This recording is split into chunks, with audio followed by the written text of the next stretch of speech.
recognized on her amendment.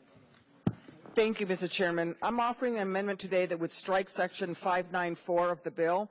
This section will unnecessarily delay by as much as a year a critical final rule to protect service members from unfair and abusive lending. The fact that payday lenders aggressively and shamelessly market to military families is well documented. The Defense Department identified predatory lending as the single biggest financial challenge facing service members and their families. As just one example, the spouse of a member of the Illinois National Guard took out a loan for $2,575, but due to triple-digit interest rates, the family spent more than $8,000 to repay the loan. This story is heartbreaking, but unfortunately all too common. Abusive lending not only causes incredible financial difficulty for service members and their families, but it also has national security implications directly impacting military readiness. In the military, unmanageable debt can affect security clearances and advancement. When DoD loses qualified service members because of financial instability, they also lose mission capability and the significant investments they have made in training. This is an expensive loss. DoD estimates that each separation costs the taxpayer more than $57,000.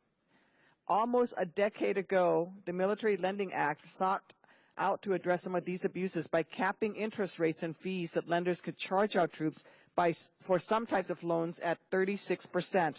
Unfortunately, lenders have unabashedly exploited loopholes in the law. Service members have not been fully protected. For example, where the rules apply to payday loans of roughly 3 months or less, lenders made loans of 3 months and a day. Where rules apply to loans of less than $2,000, the lenders made loans of $2,001. All of these maneuvers allowed lenders to escape the borrower protections and continue to charge troops and their families triple-digit interest rates. In August of 2013, I led a coalition of 54 members of Congress urging the Secretary of Defense to close loopholes that allow predatory lending practices to continue. And in November of this year, after the Department of Defense proposed such a rule, I led 64 of my colleagues in a letter of support. 40 senators also weighed in with support. The rule that DoD proposed would expand Military Lending Act protections to all forms of credit that target our troops regardless of terms or principal amount. This will include payday loans, auto title loans, revolving lines of credit, credit cards, and overdraft loans. The proposal set clear, comprehensive, and common sense guidelines.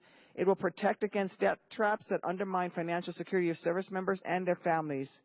And I'm very concerned to see that after all of this positive progress, the bill before us today seeks to delay these new protections. Each day that we delay the protections will put more service members in harm's way and further weaken our military readiness.